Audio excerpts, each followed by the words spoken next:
বন্ধুরা দেখুন বাইরে ভালো বৃষ্টি হচ্ছে।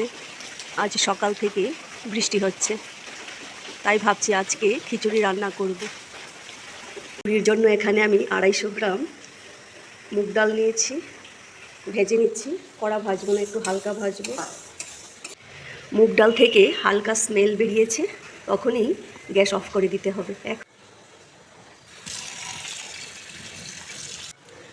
জলের বলক উঠে গেছে। এখানে আমি একটি আলু 3 টুকরো করে দিয়ে দিচ্ছি।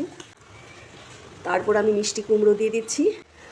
আর এখানে আমি একটি বড় সাইজের রাঙা আলু নিয়েছি, তাও দিয়ে দিচ্ছি। আর এখন মুগ ডাল দিয়ে দিচ্ছি।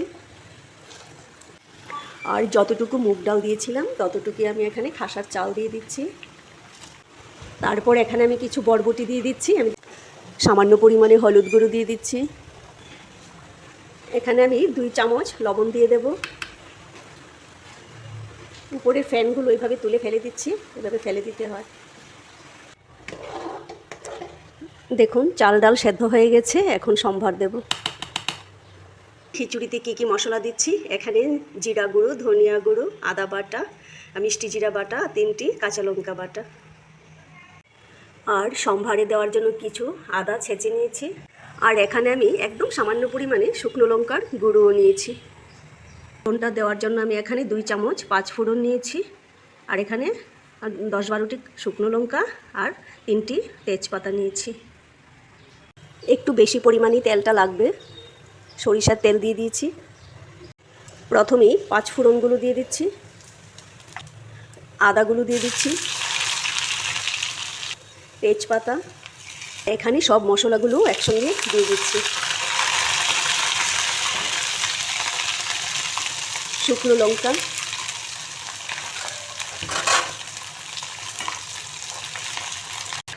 সম্ভার খিচুড়িতে ঢেলে দিচ্ছি।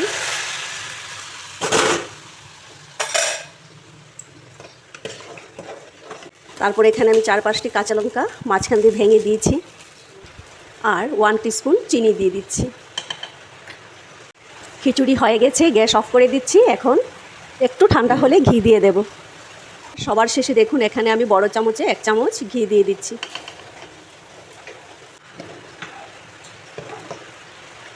দেখুন এত পাতলাও করিনি, এত ঘনও করিনি, কারণ ঠান্ডা হলে আরও ঘন হয়ে যাবে। ইলিশ মাছ ভেজে নিচ্ছি খিচুড়ি দিয়ে খাওয়ার জন্য। হয়ে গেছে মাছ ভাজা, নামিয়ে নিচ্ছি। খিচুড়ি দিয়ে খাওয়ার জন্য কয়েকটি ঝিঙে বড়াও তৈরি করে নিচ্ছি। আলুগুলো ভাজা হয়ে গেছে, দেখুন কি সুন্দর লাল লাল করে ভেজেছি।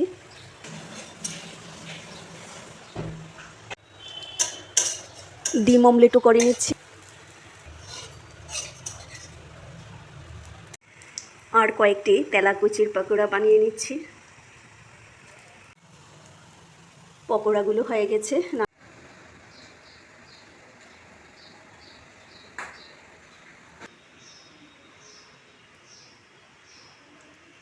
বন্ধুরা, খিচুড়ি রেসিপিটি কেমন হয়েছে কমেন্ট করে জানাবেন।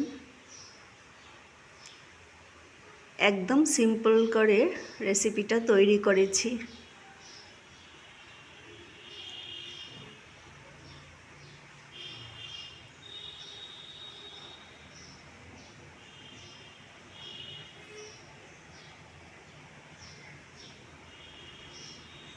Thank you everyone.